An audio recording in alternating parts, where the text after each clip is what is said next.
Assalamualaikum warahmatullahi wabarakatuh.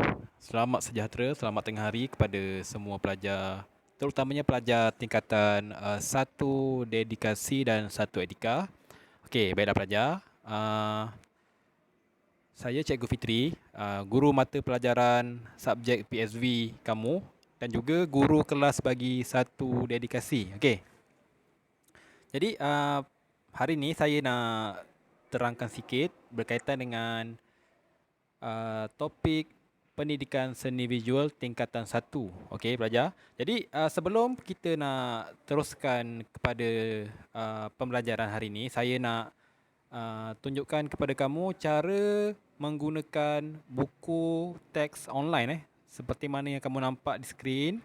Okey, ini adalah buku teks pendidikan seni online menggunakan aplikasi AnyFlip AnyFlip. Jadi buku ni sangat mudah. Saya tunjukkan contoh. Okey. Okey, sekarang ni saya ada link buku. Link buku ni saya akan sharekan dalam grup.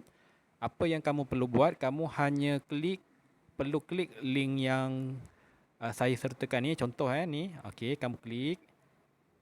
Pastikan kamu mempunyai data ataupun talian internet. Kalau tak, dia tak boleh nak muat turun. Okey, contoh ni. Dia automatik akan terus bawa ke pautan buku teks yang kamu dah klik tu. Contoh ini adalah buku teks seni tingkatan 1. Okey. Jadi macam mana nak guna? Cara dia adalah kamu boleh swipe jari kamu ke kiri ataupun ke kanan. Okey, kalau ke kanan, maksudnya buku tu akan pergi ke page yang seterusnya. Contoh, page 1 ke page yang kedua. Kalau kamu swipe jari kamu ke kiri, dia akan pergi ke page yang sebelumnya lah. Dia patah balik. Jadi mudah je page ni dan dia boleh zoom in dan zoom out. Jadi kalau kamu yang mana tak berapa jelas tulisannya, kamu boleh zoom dan boleh swipekan jari kamu untuk kecilkan balik paparan muka buku serat, buku teks tu. Okey. Jadi cukup untuk buku teks. Hari ini saya nak terangkan kepada kamu topik pembelajaran yang kamu akan belajar. Okey, jadi hari ini kita akan belajar berkaitan dengan bidang sejarah dan apresiasi seni visual di bawah tajuk 1 perkembangan seni visual di Malaysia. Okey. Kita teruskan ke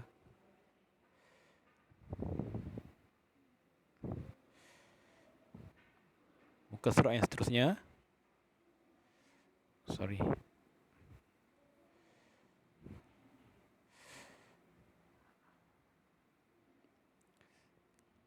Kamu swipe jari kamu. Kita terus pergi ke tajuk 1 Okey. Tajuk 1 adalah perkembangan seni visual di Malaysia. Okey. Jadi pada tajuk 1 ni, apa yang kamu akan belajar ialah berkaitan dengan perkembangan seni di tanah air daripada zaman penubuhannya di zaman dahulu hinggalah ke hari ini. Antara bidang yang kamu akan belajar ialah bidang seni halus, seni reka dan seni kraft. Jadi hari ini kita nak fokus pada bidang seni halus dahulu sebelum kita pergi ke bidang-bidang yang lain. Hari ini kita hanya nak tumpukan pada bidang seni halus. Okay, next page. Okay, baiklah pelajar.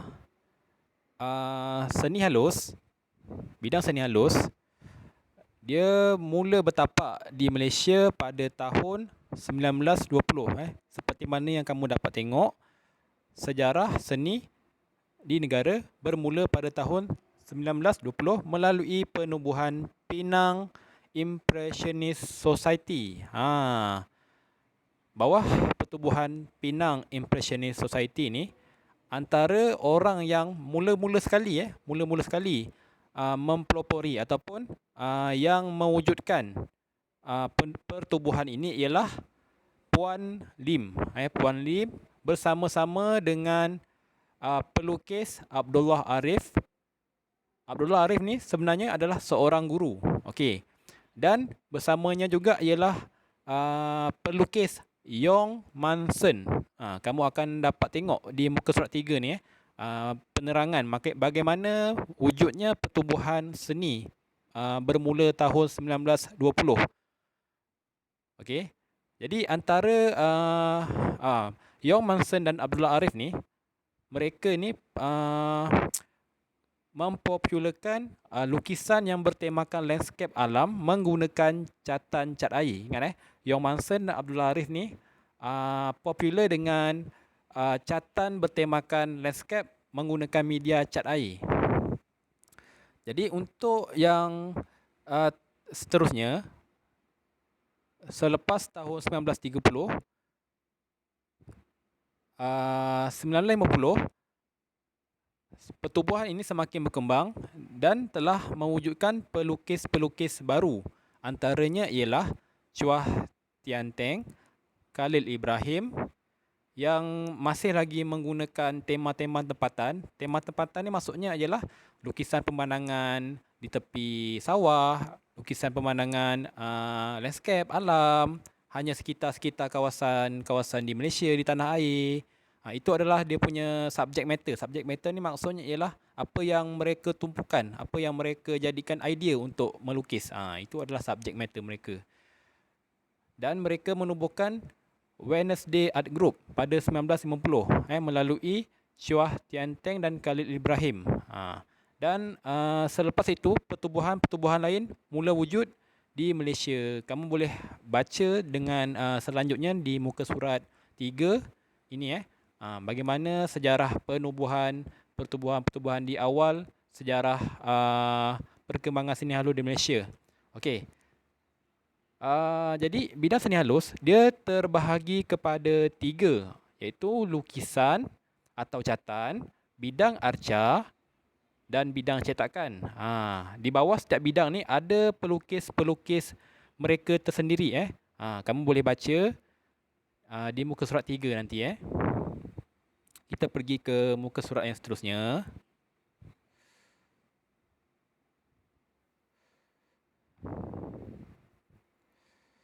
Okey, ini dia. Ini adalah tokoh-tokoh yang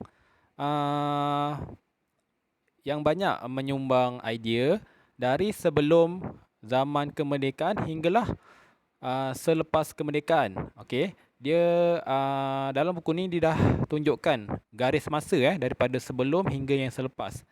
Kalau yang kamu dapat tengok di muka surat, ini muka surat berapa? Okey, muka surat 4. Di awal penubuhannya adalah Abdullah Arif, Chua Tian Teng,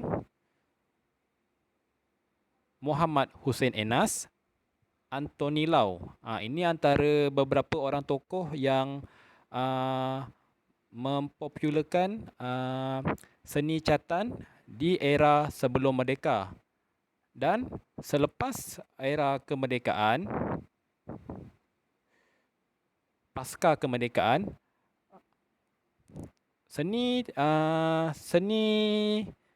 halus di Malaysia terus berkembang melalui beberapa orang tokoh, iaitu Reza Piadasa, Zulkifli Yusof, Ibrahim Hussein dan Juhari Said, serta ada beberapa nama lagi tokoh-tokoh pelukis tanah air.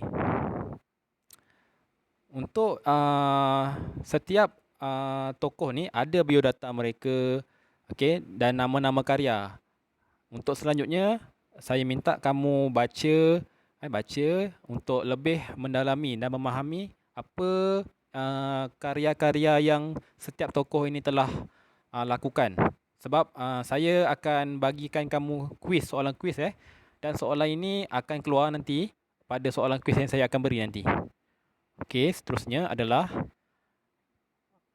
pertubuhan dan persatuan. Okey, di bawah tajuk pertubuhan dan persatuan, dia terbahagi kepada 2 fasa, sebelum merdeka dan selepas merdeka. Seperti mana yang awal-awal tadi saya sebutkan, Penang Impressionist Society ni telah wujud pada awal penubuhan uh, pertubuhan di seni di Malaysia, iaitu pada tahun 1920.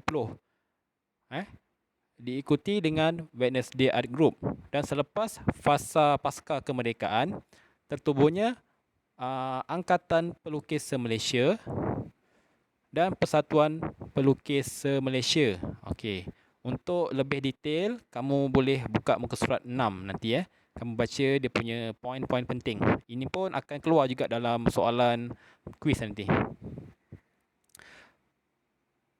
Okey. Untuk institusi seni yang wujud pada fasa sebelum kemerdekaan hinggalah kini, antaranya ialah sebelum kemerdekaan wujudnya Sultan Idris Training College ataupun SITC. Pada sekarang SITC ni dah berubah menjadi Universiti Pendidikan Sultan Idris. Dia telah wujud sebelum kemerdekaan, iaitu pada 29 November 1922. Kemudian selepas SITC wujud, tertubuhnya STTI ataupun Specialist Teacher Training Institute.